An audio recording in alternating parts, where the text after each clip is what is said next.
할렐루야. 네, 옆에 분에게 인사하시겠어요? 주님과 함께 왕노릇 하십시다. 네, 할렐루야. 오늘 설교 제목이기도 한데요. 주님과 함께 왕노릇하다. 요한계시록 20장 6절 그리고 11절과 12절 말씀 읽겠습니다. 제가 6절 말씀 먼저 읽습니다. 이 첫째 부활에 참여하는 자들은 복이 있고 거룩하도다. 둘째 사망이 그들을 다스리는 권세가 없고 도리어 그들이 하나님과 그리스도의 제사장이 되어 1000년 동안 그리스도와 더불어 왕노릇하리라.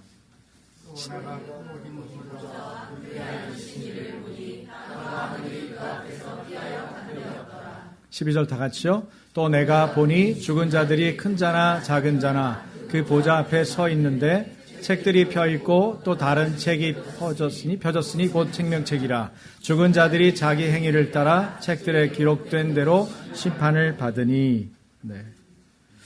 저희가 선입견이나 편견을 가지고 있으면요, 하나님의 말씀을 바르게 이해하기가 어렵습니다. 자기가 가지고 있는 신학, 자기가 쓰고 있는 안경, 자기가 가지고 있는 생각의 잣대, 이런 것들이 다른 것들을 정확하게 보거나 사실 그대로 받아들이지 못하도록 할 때가 있습니다. 그래서 그런 부분들을 제거하는 게 참 중요합니다. 그래야 하나님의 말씀이 바로 읽히고 바르게 읽힌 말씀이 내 안에 역사하는 거죠. 성령님께서 우리 안에 역사하셔서 오늘도 요한계시록의 말씀을 우리에게 풀어주시길 주님의 이름으로 축원합니다. 여기 보면은 우리가 그동안 봐왔던 성경 내용 중에 요한계시록 16장에 그런 내용이 쭉 나왔습니다만은 계시록에 보면 사람과 세상을 미혹하는 악의 세력들, 이 악의 세력들이 등장하는 순서가 있고 그 다음에 그들이 심판받는 차례가 있습니다. 어떻게 봤죠? 처음에는 용은 어둠의 악한 세력 사단을 의미하죠. 그 다음에 두 짐승과 거짓 선지자, 그리고 음료 바벨론, 이런 멸망의 순서들을 쭉 얘기를 하는데 이들이 먼저 등장하는데 반대로 멸망하는 것을 보면 17장에서 요한계시록 17장에서 20장의 내용에 보면은 17장과 18장에는 맨 마지막 순서에 등장했던 음료 바벨론, 바로 말하면 로마 제국이죠. 로마 제국의 멸망에 대한 얘기를 여러분이 말씀을 통해서 들었고요. 그리고 지난주 19장을 다뤘습니다. 19장에서는 두 짐승과 거짓 선지자의 멸망에 대한 묘사가 나왔어요. 그러면 뭐가 남았죠? 20장에 용이 남았어요. 용의 멸망이 묘사될 차례입니다. 예상했던 대로 바로 오늘 얘기는 용의 멸망, 용을 설명하고 있죠. 제가 2절에 보니까 용을 잡으니 곧 옛뱀이요 마귀요 사탄이라. 잡아서 1000년 동안 결박하여. 용이 뭐래요? 옛뱀, 마귀, 사탄의 멸망에 대한 얘기를 20장은 이제 기록하고 있는 거죠. 용의 멸망을 20장에서 자세히 묘사하고 있는데 하지만 사단의 완전한 멸망에 대한 묘사는 아니라고 볼 수 있습니다. 3절을 보니까 1000년이 차도록 다시는 만국을 미혹하지 못하게 이렇게 나오거든요. 한번 같이 읽어볼까요? 1000년이 차도록 시작. 1000년이 차도록 다시는 만국을 미혹하지 못하게. 네, 이 사단을 무적행이라고 하는 곳에 던져 넣어서 잠그고 그게 인봉하겠다 그랬는데 이렇게 하는 이유는 1000년이 차도록 다시는 만국을 미혹하지 못하게. 그럼 반대로 뭘 하고 있었다는 거예요? 1000년이 차도록 여러 나라, 만국을 미혹하고 있었다는 거죠. 누가? 용이, 옛뱀이, 사탄이 미혹하고 있다는 거예요. 미혹당할 때는 미혹당하는 줄 알아요? 몰라요? 모르죠. 미혹당할 땐 모릅니다. 모르니까 넘어가는 거예요. 자기 안에 있는 미혹받을 만한 모습과 미혹하는 영의 활동과 이것이 매치될 때 미혹당하는데 미혹당할 때 모르죠. 그러니까 뭔가 씌었나 봐 이런 얘기 하잖아요. 뭐가 씌었으니까 저런 짓을 하지. 저렇게 똑똑한 사람이 왜 그렇게 망했대? 왜 그렇게 망가졌대? 왜 그렇게 엉뚱한 일에 자기 삶을 다 쏟아 부었대? 뭐예요? 미혹되었기 때문에. 왜 그렇게 부유한 나라가 그렇게 가난한 나라가 되었대? 왜 절망적인 그런 제국이 되어버린 거야? 왜 500년을 통치했는데 그렇게 망할 때는 하루아침에 망했지? 이게 왜 그런 거예요? 미혹됐기 때문에 그런 거죠. 그런 부분들을 우리가 알 수 있어요. 여러분, 그것은 나라의 존폐 문제도 그렇고, 그리고 어떤 가정의 절망적인 순간도 그렇고 우리 개인의 내면도 동일하게 이렇게 될 수 있어요. 그래서 제가 여러 차례 강조합니다마는 우선 하나님을 잘 알아야 돼요. 우리가 믿는 하나님이 어떤 분이신지 잘 알아야 되고 그 다음에 하나님을 믿는 내가 누군지 그리스도인의 정체성을 잘 알아야 돼요. 그 다음에 또 뭘 알아야 된다 그랬죠? 네, 원수마귀 사탄을 잘 알아야 돼요. 용의 정체를 잘 알아야 됩니다. 용이 어떤 일을 하고 있는지. 근데 용은 오늘도 말씀을 통해서 보지만 천국이 천년이 차도록 다시는 만국을 미혹하지 못하게 미혹하는 자라는 것을 명확하게 말하고 있습니다.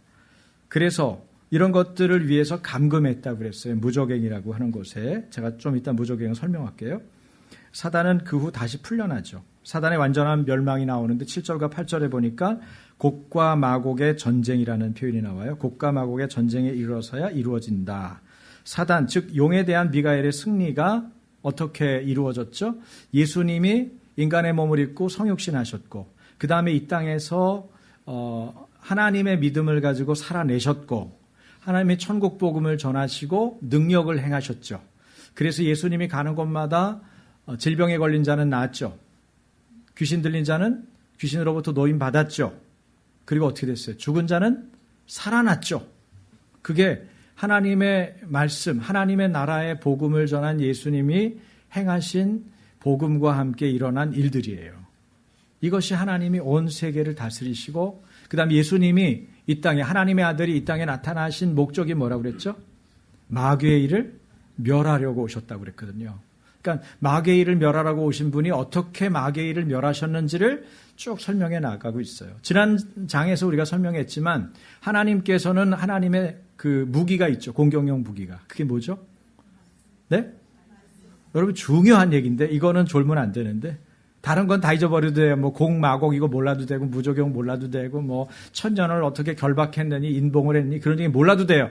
여러분이 뭐 평소에 요한계시록 잘 안 보셨는데 뭐 그것까지 아실 필요 없어요. 알면 좋고 몰라도 큰 병 안 나요. 그러나 중요한 거는 안 놓치면 안 돼요. 그게 뭐죠? 하나님이 어떻게 마귀를 상대했어요? 하나님의 말씀. 그게 하나님의 말씀이 검이에요. 성령의 검. 우리가 좀 이해가 안 되죠? 우리는 보통 상대방을 상대하려면 뭐예요? 돈. 상대방을 상대하려면 허세. 상대방하고 상대하려면 내가 가진 무엇, 스펙, 예? 뭐 등등, 기타 등등. 말재주, 예? 내 주변에 있는 삶의 백그라운드, 뭐 이런 거를 얘기해야 될 것 같은데 뭘 얘기했어요? 하나님의 말씀, 성령의 검을 얘기했어요. 이것은 참 너무 감사하지 않아요, 여러분? 여러분이나 저나, 가난하거나 부하거나, 우리는 누구에게나 이것을 가질 수 있어요. 하나님의 말씀. 그러면 우리를 미혹하는 사단을 대적할 수 있어요. 용의 세력에 의해서 우리가 지배당하거나 공격당하는 걸 충분히 돌파할 수 있어요. 그것은 내 것이 아니고 주님의 것이기 때문에 가능하죠. 어쨌든 예수님은 성육신을 통해서 그리고 지상에서의 생애를 통해서 죽음과 부활과 승천을 통해서 이미 사단을 어떻게 하셨어요? 이기셨어요. 꺾으셨어요. 이와 더불어서 세상 끝날에 사단을 완전히 멸망시킬 것을 포괄해서 묵시적으로 표현한 얘기가 바로 용에 대한 미가엘의 승리라고 볼 수 있습니다. 이처럼 본문이 예수 그리스도의 사역에 의해서 초래된 사단에 대한 예수 그리스도의 승리를 상징하는 것이라면 사단이 무저갱에 갇혀 있는 천년 역시 이것이 무엇인지를 우리가 짐작할 수 있어요. 이 천년을 얘기할 때 여러 가지 얘기할 수 있습니다. 사실 오늘 이 얘기는 이걸 가지고도 하루 종일 얘기할 수 있을 만한 분량의 얘기예요. 여기에서 나오는 얘기 여러분 한 번은 들어보셨을까요? 뭐 전천년설, 후천년설, 무천년설. 머리 아프죠? 벌써 얘기 들으면. 이게 신학하는 저희들도 신학을 했는데도 불구하고 이거 얘기하면 이게 이건가 저게 저건가 여러분 이런 거는 몰라도 된다는 얘기예요. 사실은. 목사도 헷갈리는데 뭐 그걸 굳이 아셔가지고 많이 아는 거를 티를 낼 필요는 없잖아요. 여러분이 그러나 들어는 봐야 돼요. 들어는 봐야 안 헷갈려요. 왜요? 이단들도 이거를 얘기해서 미혹하고 꼬시거든요. 많이 아는 것처럼 얘기해서. 그러나 신학을 하는 저희들은 좀 더 정확하게 알고 여러분에게 좀 쉽게 이해할 필요가 있죠. 우선 그 전천년설, 후천년설, 무천년설이 무슨 얘기인지 개념만 간단하게 한번 설명해 볼게요. 예수님이 천년을 무적행에 사단을 잡아놓고, 그 다음에 무적행이라는 건 뭐냐면요. 이렇게 설명하면 좋아요. 바닥이 없는 구덩이. 이게 한자어로 무적행의 뜻이에요. 그러면 사단이 제일 들어가기 싫어하는 곳이 어디예요? 무적행이에요. 제가 답을 미리 말했잖아요. 무적행에 들어가는 거를 엄청 싫어해요. 그래서 그걸 어떻게 하냐면 예수님하고 상대했던 군대 귀신도 뭐라고 그래요? 무적행으로 들어가지 않도록 해달라. 그걸 간청을 하는 내용이 누가복음 8장에 보면 나와 있어요. 얼마나 들어가기 싫다는 거예요?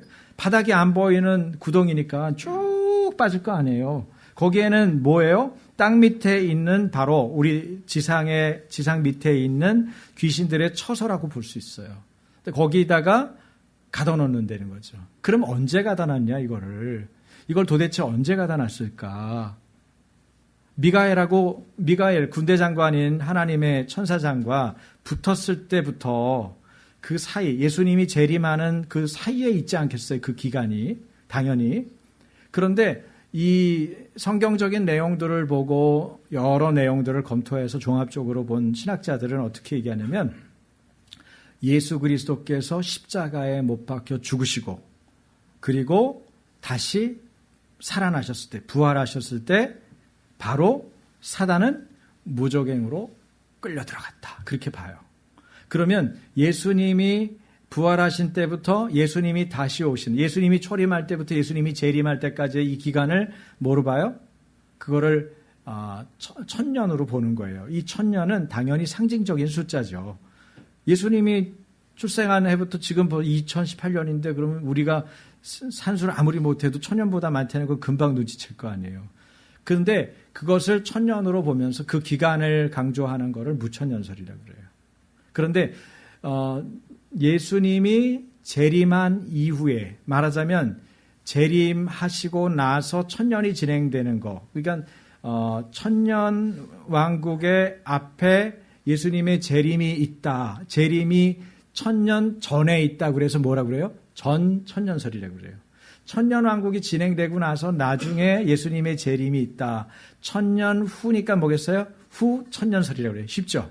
재림이 기준이에요. 그래서 전천년설, 후천년설, 그리고 그것과 관계없이 기간은 천년의 정확한 숫자가 아니라 바로 예수님의 초림에서부터 재림까지의 기간 전체를 말하는 그런 상징적인 숫자라고 받아들이고 있는 게 무천년설. 이렇게 정도로만 이해해도 개념을 그렇게 어렵지 않아요. 근데 다 뭐예요? 썰이에요, 썰. 설이란 말이에요. 이론이에요. 그러니까 거기에 묶이실 필요는 없어요. 지금 이제 잊어버리세요. 지금 얘기한 거는 한번 들었다가 지나가도 되는 얘기. 그러나 안 들어서 나중에 넘어가면 안 되니까 조금 알고는 있어야 되는 얘기. 그 얘기를 지금 드린 거예요. 어쨌든 예수 그리스도의 오심, 하나님의 아들의 나타나심은 마귀의 일을 멸하라고 오셨다는 거예요. 예수님의 목표는 뚜렷해요. 마귀의 일을 멸하려고 오셨어요. 그럼 마귀의 일이 뭡니까, 여러분? 마귀는 여러분의 생활 가운데, 일터 가운데, 가정 가운데 혹은 섬기는 교회나 나라 가운데 어떤 일을 합니까? 마귀의 일이 뭐죠, 여러분? 어떤 일을 해요? 네? 죽이고, 빼앗고, 멸망시키고, 거짓말하고, 여러분 썩이는 거 잘합니다. 사기꾼의 영에는 마귀가 활동하고 있는 거예요. 가까운 사람이라도 반복해서 지속적으로 사귀는 거는 사기하고 거짓말하고, 나는 거짓말이 그냥 안 하려고 그러는데 저절로 나와요. 네, 마귀가 잘 계시는 겁니다. 마귀의 종 노릇하고 있는 거예요. 거짓말을 대수롭지 않은 생각하고 늘 그냥 즐겨요. 애들한테 하는 건데요. 여러분 우습게 보면 안 돼요. 그래서 저희가 애들 키울 때, 애들 양육할 때 매드는 것 중에 하나는 뭐였냐면 거짓말하는 거였어요. 거짓말하는 사정없이 때린 거죠. 쉽지 않았어요. 매를 잘 안 때리거든요. 매는 무섭게 때리는데 잘 안 들거든요. 그런데 몇 가지 원칙을 가지고 매를 때린 거예요. 거짓말하는 게 얼마나 무서운 일인지 승부를 보시는 게 필요해요. 다 큰 다음에 때리면 안 됩니다. 그 전에 정확하게 처음에 말로 하고 부드럽게 타이르고 그리고 그 다음에 꾸짖고 그 다음에 매를 호되게 들어야죠. 그럴 땐 저도 무서워요. 주로 제가 안 때렸거든. 네. 저도 피해 있어요. 혹시 튀는 매에 맞을까? 여러분, 우리는 의문이 생겨요. 예수 그리스도의 사역으로 이미 무력하게 된 사탄, 곧 천사의 쇠사슬에 의해 결박된 사단이 오늘날도 왕성하게 활동하고 있잖아요. 이건 또 무슨 이유일까요? 분명히 무적행에 넣으셨다면서. 이게 논리적 모순으로 보이죠. 그러나 논리적 모순이 아닙니다. 왜냐하면은 본문에는 사단에 대한 이중적인 관점이 있어요. 이게 사도 요한의 특유의 기술 방식인데 이 원인 때문에 이런 일이 벌어지는 거예요. 사단에 대한 이중적인 관점이 뭐냐면요. 이 교회에 대한 이중적인 관점하고 비슷합니다. 그래서 요한계시록을 읽어갈 때는 이렇게 이중적인 관점으로 기술하고 있는 요한의 기술 방법, 이런 방법, 표현 방법을 잘 알아가면서 읽으면 이게 이해가 더 쉽죠. 그래서 요한계시록이 그냥 덮어두는 책이 아니라 여러분에게 읽히는 책이 되기를 주님의 이름으로 축원합니다. 요한계시록 읽을 때 이걸 읽는 자가 복이 있다고 그랬거든요. 여러분, 성경을 읽는 자는 복이 있습니다. 기왕 읽을 땐 소리내서 읽으십시오. 내가 딴 생각할 때 내 귀가 내 목소리 때문에 다시 정확하게 듣도록. 제가 가끔 보면요. 이게 치매는 아닌데 조금 나이 들어가는 티가 날 때가 있어요. 그러니까 어떤 단어를 생각하고 그 말을 했어요. 그런데 말은 다른 말이 튀어나오는 거예요. 그랬더니 지금 이렇게 말씀하셨는데요. 그런데 제가 알아요. 어떻게 알아요? 제가 말을 한 거를 제 귀로 들었거든요. 내가 그렇게 말을 했다. 그지? 왜 그랬을까? 난 생각은 이걸 했는데 생각한 단어와 말하는 단어는 다른 거였는데 소리내서 말했기 때문에 그것이 확인해져요. 마찬가지로 성경을 읽을 때 여러분이 집중을 하는 방법 중에 하나는 귀에다 대고 정확하게 소리내서 읽는 거예요. 하나님의 말씀을 소리내서 읽으시면 좋아요. 그 방언기도 못하는 분들이 성경 많이 읽고 찬양 많이 따라하면요. 여러분 우리 기도와 신앙이 바뀝니다. 여러분 신앙생활은 뭐부터 해야 되는 줄 아세요? 우선 여러분이 첫 찬양부터 바꿔야 돼요. 첫 찬양할 때 적당히 하지 마세요. 난 모르는 곡조인데 오늘 이은희 집사님이 다른 곡을 하셨네. 모르는 곡이야 나는 이거. 그냥 가만히 있지 뭐. 이러면 안 돼요. 그냥 되든지 말든지 돼지멱 따든지 말든지 그냥 불러봐야 돼요. 흉내내고. 그러다 보면 마음도 열리고 목소리도 열리고 중요한 건 그 가사가 곡조가 붙은 기도거든요. 그럴 때 내 안에 있는 더러움과 완고함과 그죠? 무지함과 이런 것들이 떨어져 나가는 거예요. 그리고 진실한 회개를 해야 돼요. 여러분. 미혹하는 세계에 우리가 협박 편지를 던지는 방법은 뭐예요? 진실하게 하나님 앞에 나의 죄를 회개하는 거예요. 하나님께 나아가고 하나님의 말씀에 나아가면 내 마음 안에서 부흥이 일어나요. 그러면 벌써 마음이 뜨거워져요. 분명히 온도는 낮춰놨는데 내 마음이 뜨거워지니까 몸이 뜨거워지는 거예요. 네. 하나님의 일이 일어나면요 몸이 데펴집니다. 그런 것들 여러분이 자꾸 경험해야 돼요. 그럼 하나님 진짜 살아계시네. 내 기도 듣고 계시네. 내가 주님 앞에 간구하니까 하나님이 역사하시네. 여러분 이런 재미를 봐야죠. 어느 날 아침에 여러분이 기도하는데 막 어떤 일에 대해서 하나님이 집중해서 기도하게 하고 그거를 그대로 순종하고 했더니 그 사람이나 그 가정이나 어떤 일에 대해서 하나님의 변화가 보이게 해주시고 그런 것들을 경험해야죠. 신앙생활 재미는 이런 거 있어요. 사단과 대적할 뿐 아니라 그 이전에 하나님께 순복하는 우리의 모습이 굉장히 중요한 것입니다. 우리를 이렇게 무력하게 하는 사탄. 도대체 왜 그러냐? 보면은 교회의 이중적인 관점처럼 사단에 대한 이중적인 관점이 있다는 거죠. 교회도 어때요? 하늘에서 승리한 교회가 있는가 하면 땅에서 아직 전투하고 있는 교회가 있어요. 우리는 뭐예요? 하늘의 교회예요? 땅의 교회예요?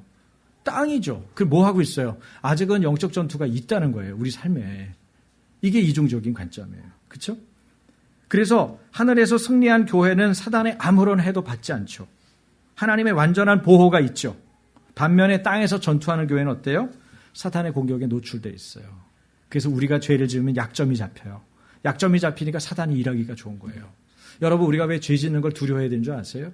죄를 지으면 약점이 잡혀가지고 사단이 미혹하거나 우리를 끌고 다니기가 좋은 거예요. 야, 너 안 볼 거 봤잖아. 이리 와. 너 목줄 베가지고 끌고 다니면 그거가 사실 마음에 걸리고 양심에 찔리니까 그냥 시키는 대로 하는 거야. 너 임마 저거 해. 그럼 내가 그냥 이 목줄 풀어줄게. 근데 그거 하면은 풀어주는 게 아니에요. 사탄은요.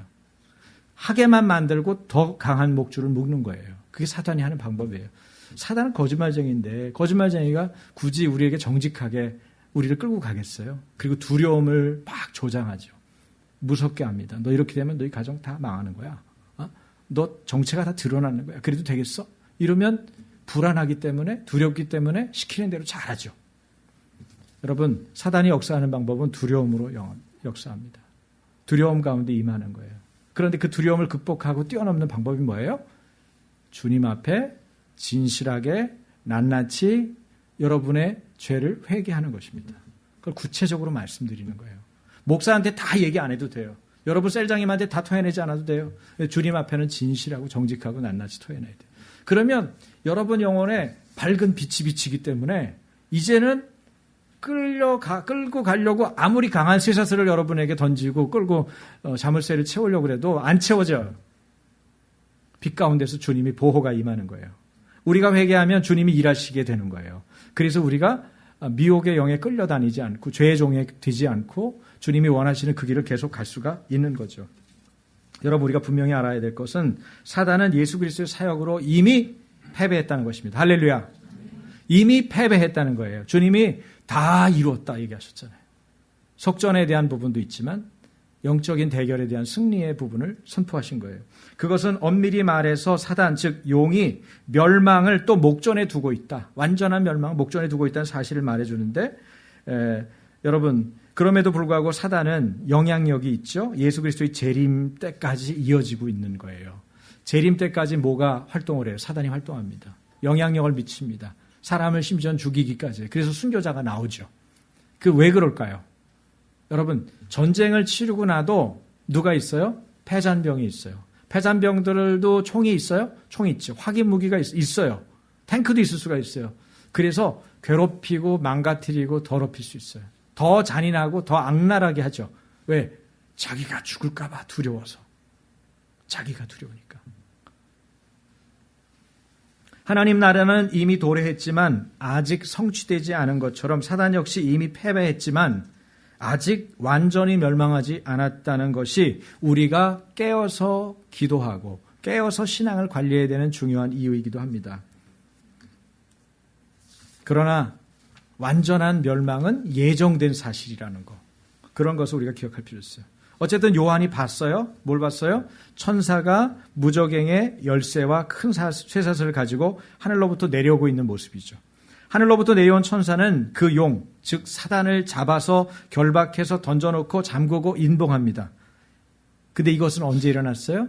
과거의 시간이 일어난 거예요. 어떤 시간이에요? 예수님이 십자가에 못 박혀 죽으시고 다시 부활하신 시간. 그 시간에 일어난 거예요. 그리고 나서 천년이 차면 잠깐 놓인다고 얘기하고 있어요. 성경은요. 예수님의 재림 때 잠깐 놓이죠. 사도 요한은 용에 대한 설명을 앞에도 했지만 이렇게 해놨죠. 요한계시록 19장 2절 다 같이 19장 2절 올려놔 주세요. 아니 제가 따로 했어요. 따로. 네. 용을 잡으니 곧 옛뱀이요 마귀요 사탄이라. 용이 지금 어디에 있어요? 무저갱 속에 있어요. 천사가 열쇠를 쥐고 있어요. 마음대로 못 나와요. 때가 되지 나오는 거예요. 옛뱀은 아담과 하와를 유혹해서 타락시킨 바로 그 뱀이죠. 마귀는 예수님께서 40일 금식하실 때 시험한 그 존재를 말합니다. 마태복음 4장에 나와 있죠. 그리고 사탄은 오늘도 짐승과 거짓 선지자들을 이용해서 많은 성도들을 속이고 유혹하고 주님이 주신 것들을 빼앗는 바로 그런 존재예요. 여러분, 우리나라는 이단의 천국입니다. 이단들이 굉장히 많습니다. 여러분, 이단에 대해서 연구해야 되죠. 알아야 됩니다. 그러나 더 중요한 거 있어요. 이단 연구 안 해도 확실하게 될 수 있는 방법이 있어요. 그게 뭐예요? 진리를 바로 아는 것입니다. 예수님을 바로 아는 것입니다. 교회를 바로 아는 것입니다. 그걸 바로 알고 나면 이단이 딱 들어오면 이거는 교회에서 배운 거하고 다른데 하나님 말씀하고 다른데 틀렸는데 예. 근데 이단들이 희한하게 요한계시록을 많이 물고 늘어져요. 요한계시록 잘 모르거든. 정통교인들이. 제가 아주 그래서 힘겹게 지금 요한계시록을 20장까지 저도 처음 해보는 거예요. 이렇게 하는 거는요. 예. 아마 이거 하고 나서 또 숙성하고 또 연구하고 숙성하고 그래서 다음에 이야기할 때는 훨씬 여러분에게 쉽게 요한복음을 설교하듯이 제가 할 수 있는 날이 올 것 같아요. 할렐루야. 네, 열심히 준비하겠습니다. 어쨌든 어렵지만 여기까지 왔는데 어쨌든 무저갱, 사탄이 무저갱에 1000년을 갇혀 있는 때 그래서 결국 예수님이 재림할 때 갇히는 거죠. 이 얘기를 우리가 쭉 얘기를 했고요. 그리고 이 무조갱이라고 하는 그 곳이 이 사단이 가장 무서워하는 곳이라는 얘기도 제가 드렸어요. 근데 성경이 사탄이 땅으로 쫓겨난 후의 활동에 대해서는 기록한 게 없어요. 13장, 요한계시록 13장, 17장, 18장에서 용이 그의 사자인 두 짐승과 큰 음녀를 부려서 사역한 것은 나타나요. 그러니까 여러분, 용은 정체를 안 밝히고 용이 직접 활동하는 게 아니라 그 배후의 정치 세력, 권력자, 그 다음에 거짓 선지자, 이런 자들을 통해서 일하고 있다는 걸 우리 알아야 돼요. 용이 하는 짓이나 용이 직접 나타나는 것은 아닙니다. 그는 무조갱에 던져진 이후에 세상에 대한 직접적인 침입자의 입장을 하지 못하고 중단하고 있어요. 용은 자신의 본성을 가지고 직접적으로 세상을 속이지는 못하고 있다는 것이 오늘 본문의 말씀을 통해서도 나타나고 있습니다. 그러나 이를 수행할 자신들의 종들을 찾고 그 종들이 있다 싶으면은 충동질해서, 예를 들면 권력욕이 굉장히 높은 사람이에요. 권력욕을 충동질해가지고 그 권력을 통해서 자기가 원하는 탐욕, 그 다음에 탐심, 정욕, 그리고 여러 가지 정치적인 방법으로 교회들을 탄압하고 억압하고 교회들이 무너질 수 있도록 하겠죠. 선교사들이 말하는 거는, 선교사님들이 각각의 지금 나라들, 예를 들면 러시아 같은 데는 어때요? 종교 자유가 상당히 제한되어 있죠. 지금 법으로 정하고 있어요. 이슬람권은요. 이슬람권 복음 잘못 전하다가는 그 목숨을 잃습니다. 못 전하게 돼 있죠. 거의 대부분의 이슬람권의 나라들이 자유롭게 복음을 전할 수 없어요. 그럼에도 불구하고 우리 한국 선교사들이 직업을 가지고 들어가서 자기의 직업을 미리 준비하는 거예요. 선교사가 되기 위해서. 그래서 가서 선교를 전하기도 하고, 그리고 학생들을 도우면서 자기도 언어 공부를 하는 걸로 해서 가서 또 복음을 전하고, 하여튼 여러 방법으로 쫓겨나면 다른 나라 가서 또 전하다가 그 다음에 그 이듬해에 또 들어왔다가, 하여튼 온갖 고생을 하면서, 그 인도에 있는 선교사님 얘기를 들으니까 비자 발급하는데 얼마나 힘든지 몰라요. 비자를 발급하다가 선교가 다 끝날 것만큼 그렇게 굉장히 고달픈 거예요. 언어도 번역해야 돼. 서류도 뭐 초등학교 때 무슨 생활 기록부를 가져오는데 영어로 번역해서 가져오래요. 공증해가지고 오래요. 여러분, 이런 게 어디 있어요? 있어요. 오늘날에도. 그러니까 못 들어오게 하려는, 귀찮다는 거예요. 니네들 들어오면 피곤하니까 하여튼 온갖 수작을 다해서 못 들어오게 하는, 그 좋은 일을 그렇게 많이 해주는데 자기 나라의 국민들이 깨어가지고 원래 믿고 있는 종교나 정치적인 어떤 권력을 행사하는데 방해가 될 것 같으니까 그런 부분, 왜 그 권력을 잡은 자들의 마음들을 미혹하고 충동질해서 그런 것들에 대한 두려움을 갖게 하고 종교적으로 탄압하게 하는 거예요. 누가 해요? 그 배후에는요, 용이 있는 거예요. 옛뱀이, 사탄이. 그러므로 우리가 그 적에 대한 본질적이고 기본적인 생각을 못한 상태에서 막연하게 비자 발급 되게 해주세요라고 기도하는 거는 별로 힘이 없는 거예요. 그것을 알고 비자 발급 되게 해주세요도 기도해야 되지만, 그 배후에 있는 세력에 대해서도 하나님의 말씀이라는 부분에 붙잡고 거기에 투하해야죠. 폭탄을. 네? 그 하나님의 말씀이 뭐라고 그래요? 옛뱀은 이제 결박됐다. 너는 결박되어서 힘이 없다. 너는 이제 멸망당할 것이다. 너는 그 세력에 어떠한 영향력이나 권세를 행사할 수 없다. 나사렛 예수 이름으로 명하노니 그 모든 일을 중단하고 예수님께 굴복할지어다. 사단에게 명령할 수 있죠. 우리가 그런 기도를 우리가 할 수가 있는 거예요. 어쨌든 사단의 방면, 사단을 잠깐 논다고 그랬죠. 사단의 방면에 대한 거는 계시록 19장에도 나와 있고 20장에도 나와 있는데, 이런 것에 통해서 아마겟돈 전쟁을 치르기 위해서 방면을 하는 겁니다. 전쟁 치르기 위해서 놔주는 거예요. 가끔요, 주동자를 풀어줘요. 이유는 뭐예요? 나머지 찌꺼기들을 다 몰아가지고 붙잡으려고. 다 수가 있는 거예요. 상당한 모험이지만 일망타진하기 위해서, 범죄와의 전쟁에서 이런 부분들을 할 때 그렇게 하잖아요. 그래서 결국은 사단을 방면하고 우두머리가 나왔으니까 찌꺼기들이 어떻게 하겠어요? 다 모이겠죠. 그때 모이는 자리가 곡과 마곡이에요. 아까 얘기하려다 말았는데, 어쨌든 전쟁이 일어나면 사단은 거기 그 자리가 영원한 무덤이 되는 것입니다. 그러므로 사단의 방면에 대해서는 성도는 오히려 기뻐해야 돼. 이제 끝이 났구나. 이제 끝나는 지점이네. 그런 마음을 우리가 가질 수가 있죠. 여러분 계시록 20장 4절 6절에 보면은 1000년 동안 왕노릇하는 성도들이 나옵니다. 1000년 동안 왕노릇하는 성도들, 도대체 어떤 사람들이 이렇게 하는 걸까요? 그들은 주님과 함께 심판할 권세를 받은 사람들이라고 나옵니다. 그들은 예수를 증언함과 하나님 말씀 때문에 목배임 당한 자들의 영혼들과 또 그 짐승과 우상 숭배에게 경배하지 않은 자들. 4절에 나와 있죠. 예. 가난해지고 핍박과 시련이 예정되어도 짐승의 표를 결코 받지 않았던 사람들. 그런 사람들, 그런 성도들이 이제 예수님과 함께 뭐예요? 1000년 동안 왕노릇하고 있는 겁니다. 본문에 여러분 보좌가 나오죠? 4절에. 내가 보좌들을 보니. 보이세요? 네. 이 보좌들은 하나님의 보좌나 그리스도의 보좌가 아니에요. 딱 봐도 알죠? 거기에 앉은 자들이 있어. 그러니까 하나님이면은 앉은 자들이라고 표현 안 하죠. 네? 거기에 앉은 자들이 있어 심판하는 권세를 받았더라. 누가요? 보좌에 앉은 사람들이 심판하는 권세를 받았다는 거예요. 왕으로서. 여러분, 요한계시록에서는 크리스찬의 정체를 뭐라 그래요? A priest, a kingdom. 한 나라고 한 제사장이에요. 우리를 제사장과 나라로 하나님이 부르신 거예요. 그렇기 때문에 우리가 기도할 때는 여러분 우리 자신이 또 나라지만 우리가 기도할 때는 한 나라와 한 제사장의 역할로서 우리가 주어져 있다는 걸 알아야 돼요. 그러니까 우리가 어떤 말에 기도를 하느냐, 어떤 말에 선포를 하느냐. 여러분 혀의 권세가 사람을 죽이기도 하고 살리기도 하죠. 그렇죠? 우리가 어떤 기도를 하느냐, 어떤 말씀에 선포를 하느냐가 우리 가정을 살리기도 하고 죽이기도 해요. 가정뿐 아니에요. 여기서 말하는 건 나라를 얘기하고 있어요. 나라에 대한 책무가 우리에게 있어요. 그 나라의 대표이기 때문에 주님이 우리를 개별적으로 하나님 나라에 갔을 때 만나주신다고 얘기 드렸죠. 안 그러면 못 만나요. 여러분 어떤 주에 굉장히 큰 주에 주지사가 있어요. 그런데 트럼프 대통령 만날 수 있어요? 못 만나요.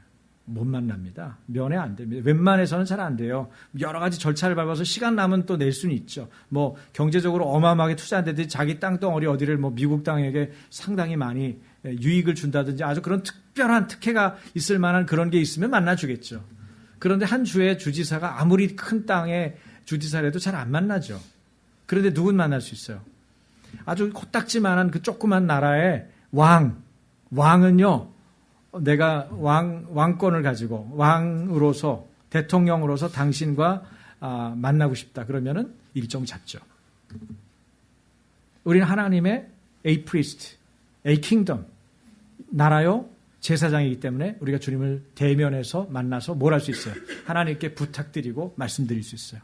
영원토록 이 시간 우리가 주님이 오신 초림의 시간서부터 주님이 다시 오시는 그 시간 동안 어떻게 해요? 우리의 왕권을 행사할 수가 있는 거예요. 이게 기도 생활이고 이게 나중에 뒤에 나옵니다마는 이게 증인의 삶이에요. 증인이 뭐죠? 하나님의 복음을 전하는 것이에요. 뭐로? 하나님의 증인으로서 복음을 전하는 거죠. 어쨌든 여기에는 이 세속 권력자의 보좌, 세상 사람들이 매일 보고 있는 보좌는 로마 황제와 같은 세속 권력자의 보좌예요. 그래서 그들이 심판하는 권세에 대해서 주눅들고 가끔 피의자의 신분이 될 때가 있죠. 야, 무섭다. 이런 법이 통과되면 우리 아무것도 못하는 거 아니야? 야, 이거 큰일 났다. 이렇게 얘기하는 거죠. 그런데 전투하는 교회가 당면하고 있는 이런 곤경과 환란에도 불구하고 우리의 시각은 어디에 있어야 돼요? 하나님과 어린 양의 보좌, 하늘 보좌에 둬야 되는 것입니다. 예수를 믿으면 여러분 우리는 이 발붙이고 있기 때문에 이 땅의 시민이에요. 이 땅의 국민입니다. 대한민국 국민이에요. 그러나 우리가 여기가 본질적인 우리의 위치가 아니라는 걸 아셔야 돼요. 우리의 위치는 하늘 시민이에요. 그러므로 하늘 보좌를 보고 있는 것이 우리가 눈을 두어야 되는 아주 중요한 표지고 초점이에요. 그것이 중요하죠.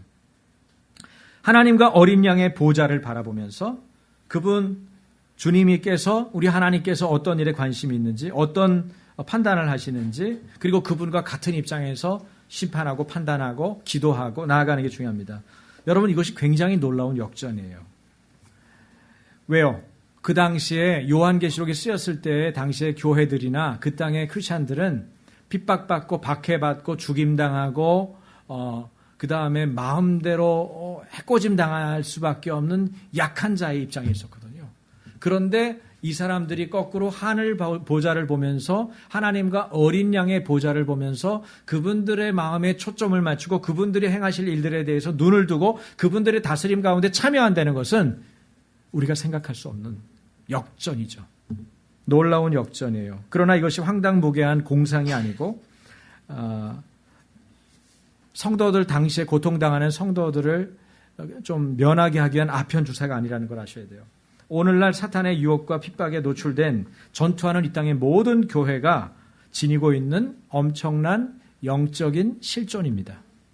그러므로 우리가 어떻게 기도 생활하느냐, 어떤 말을 하나님의 복음으로서 선포하느냐, 어떤 믿음을 가지고 다른 지체들에게 나아가느냐, 이것이 매우 중요하다는 걸 다시 한번 강조합니다.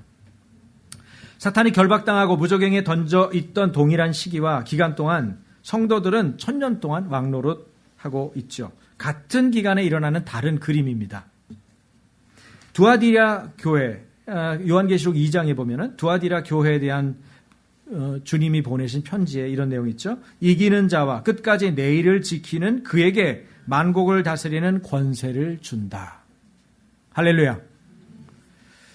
이 약속이 있어요. 그 약속이 실현된 모습이죠. 그리고 라오디게아 교회에도 뭐라고 그래요? 3장 21절에 내 보좌에, 내가 그리스도거든요. 그리스도의 보좌에 함께 앉게 하여 주겠다. 여러분, 주님과 함께, 그냥 그분하고 함께 한 나라에 있는 것만 해도 너무 감사한데 그분과 함께 앉게 하겠다는 거예요. 같이 먹고 마시고 이야기하고 수고했다. 착하고 충성된 종아. 말씀하실 때 그 칭찬도 듣고. 요한계시록 20장 6절에 천년왕국에서 첫째 부활에 참여하는 자들에게, 자, 20장 6절 좀 올려주세요. 네, 올려주셨네요. 같이 한번 읽어볼까요? 이 첫째 부활에 참여하는 자들은 복이 있고 거룩하도다. 둘째 사망이 그들을 다스리는 권세가 없고 도리어 그들이 하나님과 그리스도의 제사장이 되어 1000년 동안 그리스도와 더불어 왕노릇하리라. 네. 여기도 이제 신학적으로 논의가 있는 얘기들이 있지만 여러분 그 논의를 다 설명할 필요는 없고 제가 정리한 거를 여러분께 소개를 하면 첫째 부활이 뭐냐는 거예요. 첫째 부활은 바로 그리스도의 부활을 말합니다. 그리스도의 부활. 그러면 첫째 부활에 참여했다는 건 뭐예요? 예수님을 믿고 중생했다는 거예요. 거듭났다는 거예요. 그러면 다시 묻겠습니다. 여러분은 첫째 부활에 참여한 자들입니까? 네, 할렐루야, 그렇습니다. 그러면 어떻대요? 복이 있다는 거예요. 복. 5번째 복을 얘기하고 있어요. 요한계시록에는 7개의 복이 있다라는 얘기가 나오는데 복이 있다는 얘기를 하고 있어요. 그들에게는 왜 둘째 사망이 없다는 거예요. 둘째 사망은 영원한 사망이거든요. 영원한 사망. 자, 그러니까 여러분 한 번 죽는 것은 사람에게 속한 것이고 그 외에는 심판이 있다고 그랬죠. 우리 한 번 죽습니다. 첫 번째 죽음은 육체적 죽음이에요. 모든 사람이 죽습니다. 오는 순서는 달라. 근데 오는 순서는 순서가 있지만 가는 순서는 없다 그랬죠. 그래서 한 번 죽는 것은 사람에게 정한 것이고 그 외에 심판이 있어요. 다 죽어, 육체적인 죽음이. 그러나 우리가 하나님의 심판대 앞에 설 거예요.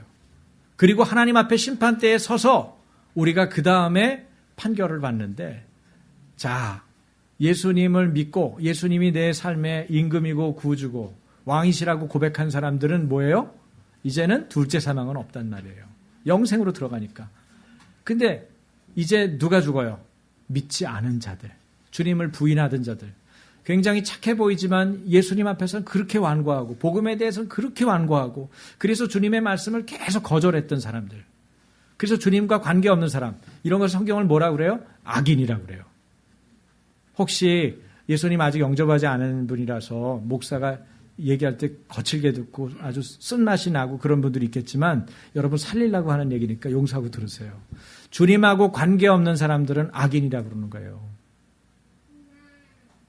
악인들은 자신들이 악 때문에 망해요. 그 악이 뭐예요? 주님과 무관하게 관계없이 사는 삶 때문에 망하는 거예요.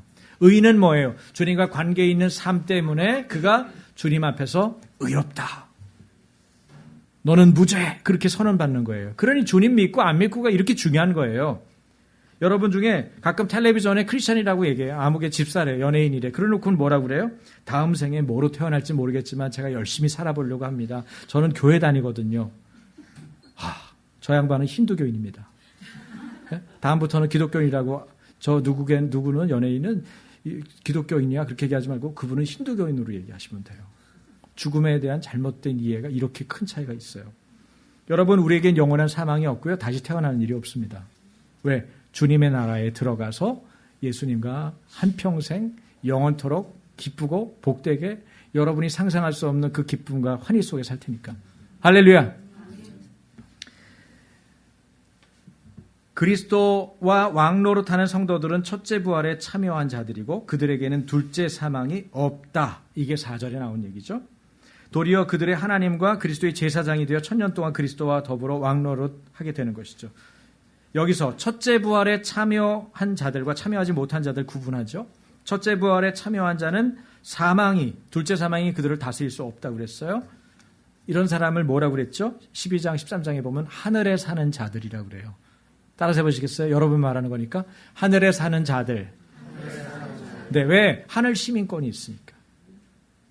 하나님과 어린 양에게 내 눈을 주기 때문에, 하나님의 어린 양에게 내 눈을, 그 보좌에 내 눈을 두기 때문에, 그분들의 말씀에 내 삶을 던지기 때문에 우리는 하늘에 사는 자들이에요. 그러나 첫째 부활에 참여하지 못한 자들은 뭐라고 그래요? 죽은 자들이라고 그래요. 땅에 거하는 자들이라고 그래요. 이들은 둘째 사망을 받죠. 예수 그리스도를 믿지 않거나 배반한 자들은 계시록에서는 여러분 무조건 죽은 자들이에요. 반면에 하나님의 사람들에 대해선 하나님의 말씀 때문에 목배임을 당한 자들이라고 표현하지만 죽은 자들이라고 말하잖아요. 목배임을 당했으면 죽었다고 우리가 상상할 수 있는데 절대 그 표현을 안 써요. 죽은 자들이라고 표현하지 않아요. 본문에 이렇게 하늘에 거하는 하나님의 백성, 곧 예수님의 증거와 하나님의 말씀을 인하여 자신의 목숨을 아낌없이 희생한 이들이 예수 그리스도와 더불어 1000년 동안 왕노릇한다라고만 나와 있어요.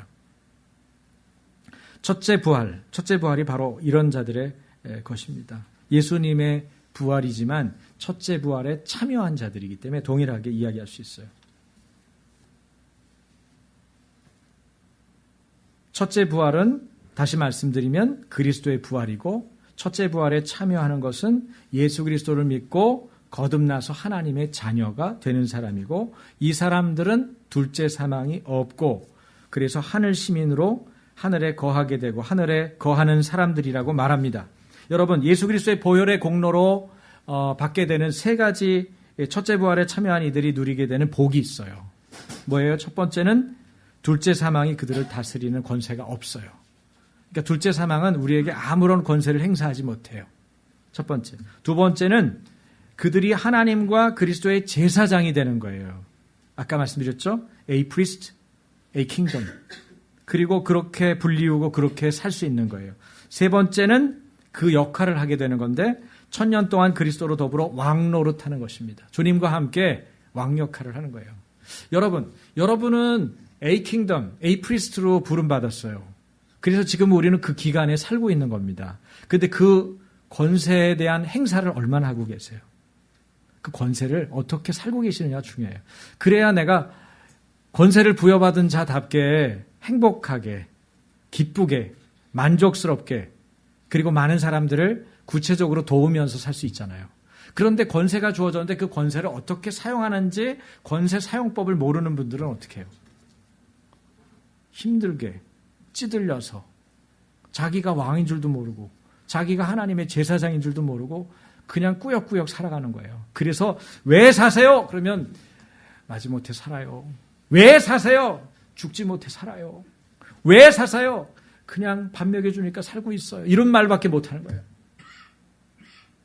누가 여러분에게 왜 사느냐고 묻거든 뭐라고 대답하셔야 돼요? 나는 주님의 나라의 왕과 제사장으로 삽니다. 그렇게 말씀하실 수 있어야 돼요. 적어도 그렇게 표현하지는 못해도 그 사람 못 알아들을까 봐. 그 사람이 웃을 거 아니에요. 네, 네, 네 이럴 거 아니에요. 그렇지만 여러분 속 안에서는 그 마음을 담아서 얘기할 수 있어야 돼요. 그럴 때 여러분 안에 실제적인 일이 일어납니다. 그 마음이 실제가 되는 거예요. 성경이 그렇게 말하고 있으니까 성경대로 믿는 거죠. 주님이 그렇게 믿고 계시고 그렇게 행하셨다고 말씀하시니까 우리는 그렇게 믿을 뿐이에요. 이것이 하나님의 믿음이고 이것이 예수님의 믿음이에요. 우리 안에 하나님의 일이 일어나려면 하나님의 믿음이 있어야 돼요. 우리 안에 예수님의 일이 일어나려면 예수님의 믿음이 있어야 돼요. 그게 뭐예요? 주님이 던지신 말씀을 그대로 받아들이고 그대로 행하는 것입니다. 요한복음 5장 24절 볼게요. 같이 읽겠습니다. 요한복음 5장 24절 찾아주실래요? 네. 같이 읽겠습니다. 내가 진실로 진실로 너희에게 이르노니 내 말을 듣고 또 나 보내신 이를 믿는 자는 영생을 얻었고 심판에 이르지 아니하나니 사망에서 생명으로 옮겼느니라. 예, 옮겼느니라. 요는 뭡니까? 굉장히 기쁘셨나 보다. 기록하면서. 좋아요. 할렐루야. 예. 자, 사망에서 생명으로 아까 그 올려주세요. 사망에서 생명으로 옮겼느니라. 여러분, 여러분의 거주지는 어디로 옮겨갔습니까? 생명. 할렐루야! 네. 이 생명이 조에입니다. 헬라어로 조에라고 그래요. 조에는 이 땅에서 주님 안에서 누리는 생명을 말해요. 주님 안에서 누리는 생명이 내가 예수님을 믿고 그분을 받아들일 때 내게 와 있단 말이에요. 그것이 천국까지 들어가는데 굉장히 중요한 표예요. 그것을 그대로 유지하는 사람이 천국 가는 거예요. 육체적인 생명은 비오스라고 그래요. 비오스를 가지고는 천국에 들어갈 수가 없어요. 그런데 여기 말하는 이 땅에서 주님 안에서 누리는 생명 조회가 있으면 천국으로 인도되는 거예요. 조회와 왕으로 통치하는 것, 이것이 동시에 함께 이루어지는 거예요. 예수님의 생명 조회가 들어오면 사망에서 생명으로 내 거주지가 옮겨질 뿐 아니라 나의 인생, 나의 나라라고 하는 곳에서 정권이 교체될 뿐 아니라 그리고 뭐가 일어나요? 하나님의 생명 때문에 하나님의 나라 들어갈 때까지 자연스럽게 통과해서 들어가는 거예요. 할렐루야. 예. 요새는 뭐 대단한 기술들이 발달해가지고요. 아마존? 거기 뭐 뉴스에 나온 거 보니까 없대면서요. 계산하는 계산원이. 예? 자기가 물건 사가지고 거기를 통과하면 뭐 그냥 저절로 계산이 돼가지고 자기 카드에서 저절로 빠져나간다면서요. 와. 여러분, 말로 이게 하기가 어려운 얘기인데 이제는 실제로 막 바깥에서 일어나고 있기 때문에 너무 쉬워요. 조회. 예수님의 생명이 있으면 여러분 들어갈 때 신분증 안 보여줘요. 계산원이 여러분 계산 안 해요. 통과. 할렐루야. 이것이 예수님의 생명이니까요. 나머지 사람들, 나머지 죽은 사람들은 어떻게 됩니까? 이건 생명이 없는 사람들이거든요. 그러니까 이들은 왕노릇하지 못하는 사람들이에요. 6절에 보면은 천년 동안 그리스도와 더불어 왕노릇하리라 이렇게 말했어요. 6절에 언급된 천년, 앞에서 4절에서도 천년이 나오거든요. 근데 이 4절에 나오는 천년은 그리스도와 함께 다스린 해이고 과거에 있었던 그거를 말하는 거고 6절에 왕노릇하다 다스린다는 거는 미래예요. 그러니까 예수님의 재림을 앞에 두고 예수님의 초림부터 재림까지가 뭐 2000년 가까이 됐어도 이걸 천년으로 상징적으로 얘기한다고 말씀드렸죠. 그런데 예수님이 오시고 나서 뒤에 다스리는 것도 뭐예요? 천년이라고 얘기해요. 천년이라는 숫자를 좀 알 필요가 있어요. 천년은 어떻게 돼 있어요? 10 곱하기 10 곱하기 10, 12세계 있어요. 10은 뭐예요? 완전수죠. 그죠? 통치에 대한 완전수예요. 그런데 10이 3개 있어요. 3은 뭐예요? 하나님의 수예요. 하나님의 완전수와 통치를 의미하는 10이라고 하는 수가 만나가지고 천을 만드는 거예요. 이 천이라고 하는 거는 영원한 통치를 말합니다. 하나님이 다스리시는. 근데 하나님만 다스려요? 하나님을 믿다가 죽임당하고 하나님을 믿다가 핍박당하고 하나님을 믿다가 여러 가지 곤란을 겪었던 믿음의 성도들까지 왕노릇하는 기간이 바로 천년이에요. 영원한 주님의 통치를 말하는 거죠. 그러니까 주님의 재림 앞과 뒤에 동시에 천년을 다스리니까 2000년인가요? 그러면? 그러니까 성경이 말하고 있는 거는 전천년설도 아니고 후천년설도 아니고 엄밀하게 말하면 무천년설도 아니에요. 이 기간 동안 영원히 핵심이 뭐예요? 이 얘기를 하려는 핵심을 알아야 돼요. 우리가 뿌리와 줄기에 대한 말씀을 알아야지 가지 옆에 누가 좀 먹었냐, 그 다음에 여기 잎이 몇 개 떨어졌냐, 나무는 어떻게 그런 건 그 다음 핵심적인 건 뭐예요? 여기서 말하려고 하는 가장 핵심적인 내용이 뭐냐? 그 얘기를 들어야죠. 핵심은 뭐예요? 주님을 잘 믿으면 주님과 내가 왕노릇한다. 나는 제사장과 왕으로서 그 역할을 감당한다. 이 땅에서도 또 주님과 함께 지내는 그곳에서도 우린 동일하게 그렇게 산다. 그 얘기가 성경의 핵심적인 내용인 거예요. 기대가 되십니까? 네. 칼빈도 고대의 천년 왕국론자들은 요한계시록 20장의 말씀을 곡해하여 그리스도의 통치를 1000년 동안으로 제한하였다 이렇게 지적했어요. 이게 기독교 강요 3권에 나오거든요. 3권 25장 5항에 나와 있는데 이 얘기를 탁 어느 분이 공부하셔가지고 써놓으셨더라고요.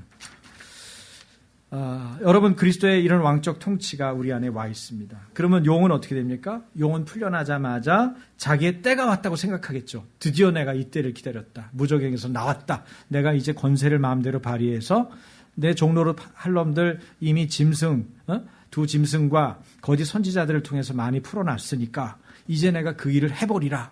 그리고 여러분 하나님을 대적하는 마귀의 늘 방법들은 뭐라고 그랬죠? 수를 모은다고요. 수. 우리는 하나님의 말씀이 상대하는데 이쪽은 뭐예요? 수가 몇 명이냐? 몇 명이 왔냐? 몇 명이 얘기하더냐? 우리 다 모아. 그래서 어디로 모아요? 곡과 마곡에 모여요. 곡과 마곡은 이스라엘을 위협하는 일반적으로 외국 세력을 말할 때 이 얘기를 해요. 그래서 옛날에는 애들도 오늘은 잠깐 그런 얘기를 했는데 구스가 성경의 어느 지역이죠? 아프리카의 이디오피아. 그 당시에 이디오피아가 이스라엘을 위협하는 나라 중에 하나의 역할을 했던 모양이에요. 그래서 그렇게 얘기하기도 하고 어쨌든 하나님의 백성을 위협하는 무시무시한 군대를 가리킬 때 곡과 마곡이라고 얘기하거든요. 그러니까 곡과 마곡이 어디냐, 어느 지역이냐 이런 건 별로 안 중요해요. 그거보다는 그게 의미하는 게 뭐냐 이거를 알 필요 있어요. 그런데 어쨌든 중요한 거는 곡과 마곡에서 나라들을 모으고 미혹해서 그 수가 바다 모래 같고 용이 하늘의 군사들과 싸우기 위해서 성도들의 진과 사랑하시는 성을 포위하고 분위기 어때요? 하나님의 나라와 하나님 백성들이 뭔가 밀리는 것 같잖아요. 아무것도 못하고 무력한 것 같잖아요. 지금 그런 분위기거든요. 그런데 어떻게 해요? 대접전이 예상되는 순간에 대접전이 일어나지 않아요. 제가 늘 얘기하잖아요. 요한계시록의 전쟁은 엄청난 전쟁이 일어나는 것 같은데 결과는 어떻다? 좀 크게 좀 얘기해 주세요. 뭐라고요? 싱겁다. 그렇죠. 싱겁다. 따라해보세요. 싱겁다. 전쟁이 싱거워요. 이유는 뭐예요? 하나님과 대적할 원수는 없다예요. 어떻게 하나님한테 까불어요? 하나님이 어떤 분인데? 사탄은 하나님의 싸움 상대가 결코 될 수가 없습니다. 사탄을 무적행에 던짐으로 최고의 전쟁은 싱겁게 끝났죠. 그리고 결국은 어디다 던지죠? 불못에 던져요. 여러분 무적행은 잠깐 넣어놓는 곳이에요. 그래서 뭐라고 해요? 유치장? 요새 잠깐 넣어놓는데 유치장인가요? 유치장 정도로 생각하시면 돼요. 그런데 결국은 어디 들어가? 곡과 마곡으로 끌어내서 잠시 놓아가지고 전쟁이 크게 일어나는 것처럼 분위기 만들고 나쁜 놈들 다 모아놓고 하나님이 단칼에 처리하시죠. 그래서 어디다 던지세요? 성경에 보니까 불못에 던지세요. 그 다음 구절 넣어주세요. 요한계시록 뒤에 불못 나오는 거. 그 다음이요. 아니 그 다음. 네. 여기 보니까 14절에 사망과 음부도 불못에 던져지니. 그렇죠? 다 죽는 거예요. 둘째 사망 곧 불못이라. 영원한 사망이죠. 심판이 끝나는 거예요. 완전히 끝나는 거예요. 그러니까 예약돼 있어요. 원수 마귀 사탄, 옛뱀 사탄은. 그러니까 두려워요, 안 두려워요? 두려워할 필요가 없어요. 우리는 누굴 두려워야 돼요? 하나님을 두려워야 돼요. 하나님 앞에서 어떻게 살 것인지. 그게 그럴 만한 게 여러분 우리가 믿음으로 구원받죠. 그런데 여기 보면 앞에 올려주세요. 네, 보면은 뭐라고 나오죠? 자, 같이 읽겠습니다. 12절. 또 내가 보니 죽은 자들이 큰 자나 작은 자나 그 보좌 앞에 서 있는 책들이 펴 있고 또 다른 책이 펴졌으니 곧 생명책이라. 죽은 자들이 자기 행위를 따라 책들에 기록된 대로 심판을 받으니. 자, 제가 질문 던질게요. 심판은 어떻게 받아요? 네? 행위를 따라. 자기 행위. 남의 행위, 어머니 행위도 아니고, 어머니가 기도 많이 하셨으니까 좋은 행위도 아니고, 네? 내 아내가 내 남편 위해서 기도를 많이 해줬으니까 그것도 아니고, 뭐예요? 자기 행위를 따라 심판받는 거예요. 어떻게 돼 있어요? 그 행위들이 책들에 기록돼 있어요. 책들인 거니까 당연히 우리 행위들을 기록했으니까 책이 많겠죠. 여러분 이것도 성경을 알 때 우리가 균형 있게 알아야 돼요. 우리가 삶으로 아니 우리 예수 믿으면 되는 거야. 믿으면 언젠가는 돌아오고 이런 얘기 많이 듣잖아요. 한번 예수 믿으면 영원한 구원이 있는 거야. 그러니까 내가 개차반으로 사와도 죽기 전에 하나님께 용서해 주세요. 그러면 하나님이 너그러우시기 때문에 용서하시고 그냥 끝나는 거야. 뭐 이렇게 적당히. 그런데 뭐라 그래요, 하나님이? 예수를 믿음으로 구원받는 건 맞지만 우리가 아침교회에서 여러분이 구원론에 대해서 잘 듣고 반복해서 성경을 확인을 하셨습니다마는 한번 예수님을 믿고 구원받은 사람이 사는 삶, 행위, 그 행위로 심판을 받는 거예요.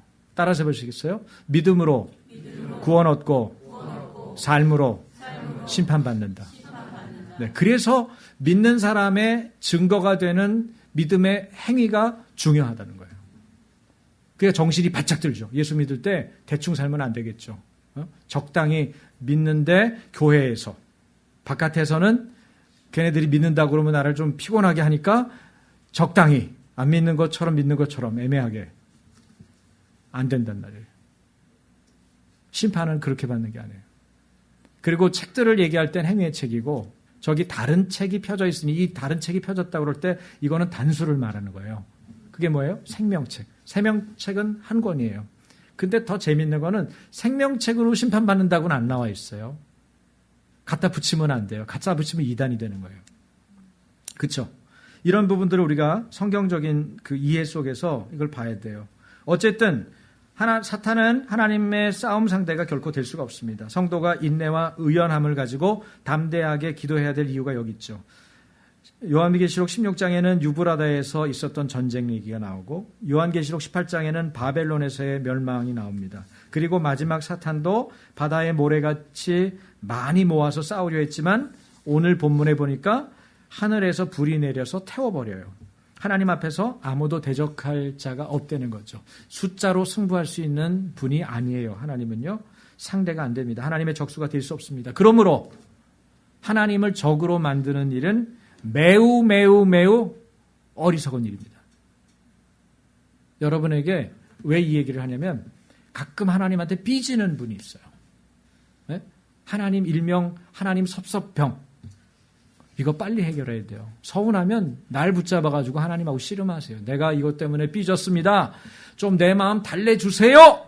하나님 어떻게 이럴 수 있습니까? 하여튼 끝장을 내세요. 근데 삐져가지고 삐진 거를 밝히는 건 또 창피해. 그래가지고 오래오래 묵혀놓는 분들이 있어요. 그럼 이게 골마 터져요. 그래서 자기 신앙이 자라지 않고 하나님의 말씀이 들어가지 않습니다. 중요해요. 이건 근데 하나님하고 관계만이 아니라 사람과의 관계도 그래요. 자기가 삐졌으면 나 삐졌으니까 밥 사! 그러면 되잖아요. 그럼 밥 사고 먹다가 그냥 삐진 게 날아가는데 삐졌는데 안 삐진 것처럼 계속 조금 삐졌지 내가 삐졌다고 너한테 말하려니 내 자존심이 상하고 어쩌고 저쩌고 시간 끌면은 손해란 말이에요. 특히 남자들끼리 관계에서 자존심은 상하니까 삐졌다고는 얘기 못하고 안 된단 말이죠.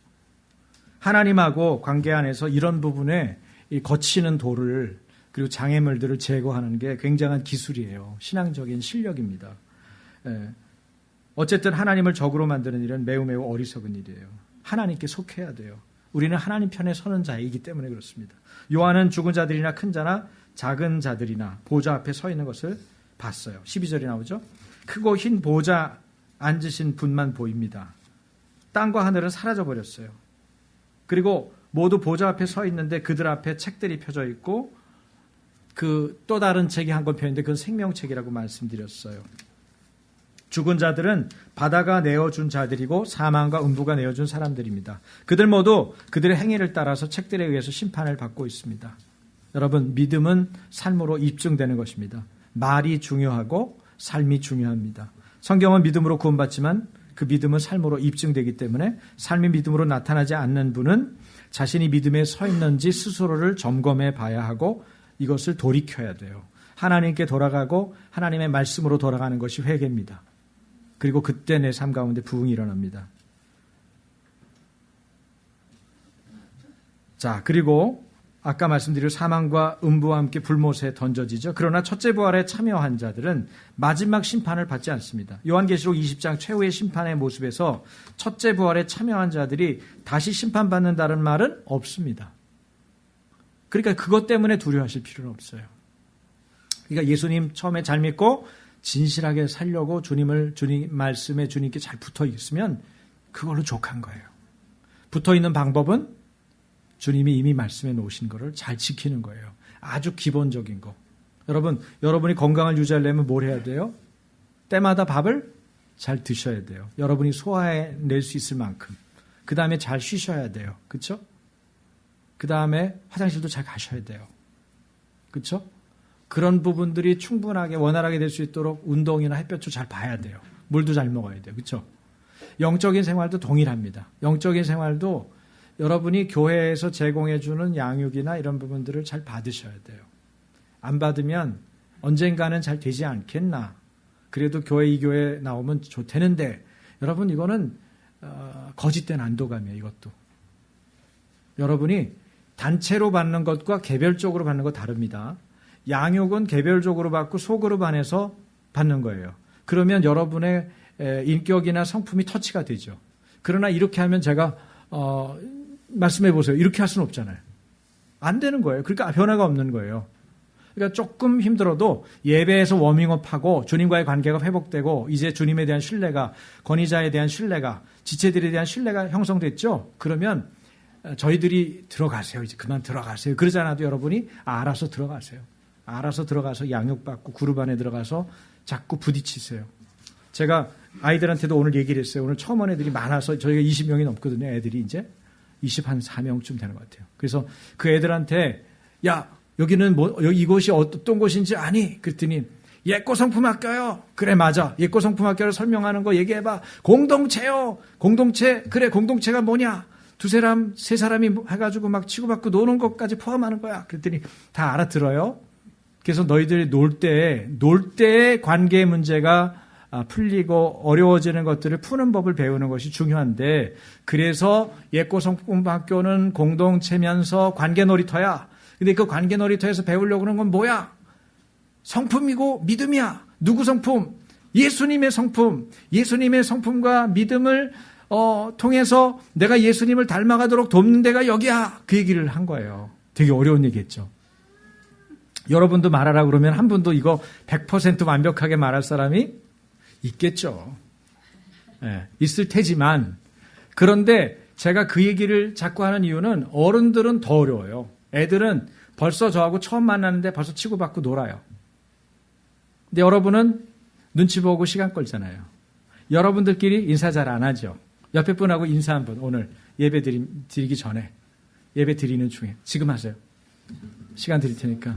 제 옆에 앉아주셔서 감사합니다. 이렇게 좋은 분이 앉았는지 몰랐습니다. 앞으로 인사 잘 드리겠습니다. 저를 위해서 기도해 주십시오. 내가 오늘 집에 가기 전에 당신을 위해서 기도하겠습니다. 사람이 왔는데 몇 명 되지도 않는데 100명도 안 되는데 앉아있는데 탁 앉으면서 옆에 있는지 쳐다보지도 않고 쳐다보면 탁 째려보고 왜 쳐다보는 거야? 그러면은 무서워가지고 아침께 오면은 무서운 분들이 두 분 있대요. 그래가지고 내가 어떻게 여기 앉아야 될지 그분 피해서 앉는 방법이 없을까요? 이러면 안 되지 않겠어요? 다행인 거는 나머지 분들은 다 안 무섭대요. 너무너무 좋대요. 그러니까 알아서 그 두 분이 나는 아니겠지 생각하지 말고 날 수도 있어. 정신 차려야 돼. 이렇게 생각하시고 바꾸시면 돼요. 그래야 내 정체성이 불못과는 먼 정체성이 될 거 아니겠어요. 농담이고요. 여러분 사망과 음부와 함께 불못에 던져지는 게 용이고 용을 쫓던 세력들입니다. 그들은 마지막 자리가 예정돼 있어요. 우리는 그들에게 끌려가지 않아도 되는 사람들입니다. 이미 예수님이 우리 때문에 죽으셨고 예수님을 받아들이고 믿고 신뢰하고 쫓아가고 있기 때문에 우리는 A priest, A nation, A kingdom 바로 주님의 나라로 부름받았고 주님의 제사장으로 부름받았기 때문에 내게 맡겨진 영역에서 주님의 권세를 행사하면서 주님과 함께 동역하는 게 중요해요. 첫째 부활에 참여하는 자가 복이 있다. 이렇게 얘기했어요. 그리고 나중에 22장에 보면 예언의 말씀을 지키는 자가 복이 있다. 쭉 나오거든요. 또 마지막에 요한계시록 22장 14절 제일 7번째 복은 뭐냐면 두루마기를 빠는 자들이 복이 있다. 되게 어려워요. 다 복을 7가지를 다 여러분에게 언제 기회가 되면 설명드리겠습니다만은 핵심은 이거예요. 요한계시록에서 말하는 복은 두 가지. 하나는 witness, 증인으로서 사는 거예요. 예수님 증인으로서. 예수님이 여러분에게 누구세요? 예수님은 여러분에게 어떤 일을 행하셨어요? 예수님이 여러분을 위해서 한 일을 기억하세요? 그 얘기를 말하면 돼요. 이것도 괜찮아. 교회 좋아요. 교회 오세요. 이것도 증인이에요. 예수님 믿으니까 너무 행복해요. 그것도 증인이에요. 예수님은 나를 위해서 대신 죽으신 분이에요. 더 구체적이에요. 좋아요. 예수님의 십자가와 부활을 얘기하실 수 있어요. 더 좋아요. 자신 없는 분들은 사도행전이나 복음서에 보면 예수님이 어떤 일을 행하셨는지 내용이 나와요. 그 얘기를 잘 받아들였다가 공감이 되는 거를 내 가슴에 담아두면 돼요. 그리고 그것을 누군가하고 얘기할 때 지금이다 싶을 때 그 얘기를 풀어놓으시면 돼요. 입을 한마디만 떼면 10마디 100마디는 주님의 성령이 여러분의 입을 주장하세요. 왜냐? 여러분은 위트니스로 부름받았기 때문에. 요한계시록의 복의 가장 기본적인 틀 중에 하나예요. 위트니스, 증인으로서 여러분이 살 수가 있어요. 두 번째는 하나님 나라에 들어갈 자격을 얻는 거예요. 요한계시록에서 말하는 건 세상에서의 복을 얘기하지 않아요. 막 여러분 부자 됩니다. 예수 믿으면 건강해집니다. 예수 믿으면 이런 일이 일어날 겁니다. 그런 얘기는 다 그 다음 군더더기에 불과해요. 그게 오히려 없는 세계에, 없는 시대에 살았던 분들이거든요. 그런데 하나님 나라에 들어갈 자격을 얻는다는 거예요. 어린 양의 혼인잔치에 들어간다는 거죠. 제가 묻겠습니다. 여러분은 이것을 가지셨습니까? 그리스도의 증인, 복음으로서의 증인으로 살고 하나님의 어린 양의 혼인잔치에 참여할 자격 얻은 그리스도인이 되시기를 주님의 이름으로 축원합니다. 그리고 이미 가지고 있는 분들은 잘 유지하시기 바랍니다. 주님과 함께 영원히 왕으로 제사장으로 살아가기를 주님의 이름으로 축원합니다. 기도하겠습니다. 이 시간 기도할 때 하나님 저는 위트니스고 하나님 나라에 들어갈 자격 얻은 의인입니다. 의인과 증인으로서 내가 오늘 살아가고 오늘 일하고 오늘 사람을 만나고 하나님 매일매일을 지탱해 나갈 때에 주님 말씀으로 나를 이끌어 주십시오. 성령으로 충만케 해 주십시오. 증인으로서의 삶과 의인으로서의 삶을 행하게 해 주십시오. 저는 주님 나라의 왕이요 제사장입니다. 여러분 고백하고 말씀드리십시다. 이 시간에 같이 소리내서 잠깐이지만 기도하겠습니다. 하나님 아버지, 제게 증인된 삶을 허락하셔서 감사합니다. 제게 어린 양의 혼인잔치에 참여할 자격 주신 것 감사합니다. 증인이요 의인이 되었으니 주님의 부르심을 따라 나아갑니다. 믿음으로 나아갑니다. 이 모든 일들을 감당하고 성취할 수 있도록 성령님 도와주십시오. 하나님 주님과 함께 영원히 왕으로서 제사장으로서 살아가기를 하나님 원합니다. 주님 축복하셨으니 그 축복이 그대로 임하게 하여 주시고 살아가는 종들의 삶 가운데 이러한 증인으로의 삶과 하나님 주님의 나라에 들어갈 자격 얻은 자의 삶을 살아갈 수 있도록 날마다 은혜를 더하여 주시옵소서. 주님 우리는 연약합니다. 주님 부족합니다. 그러나 하오나 아버지의 나라에 하나님 아버지 나라이고 또 하나님의 나라에 하나님 제사장으로 부름받았으니 이를 감당함으로 주님의 일을 행함으로 주님의 왕권과 하나님 주님의 제사장의 역할 감당하게 하여 주시옵소서. 이곳에서 아버지의 나라가 이곳에 임하게 하시고 하나님의 교회에 충만히 임하고 주님 은혜를 베풀어 주시옵소서. 우리 가운데 함께 하시는 주님을 찬양하며 살아계신 예수님 이름으로 감사하며 기도합니다. 아멘. 우리 다 같이 일어나서 결단 찬양 드립니다.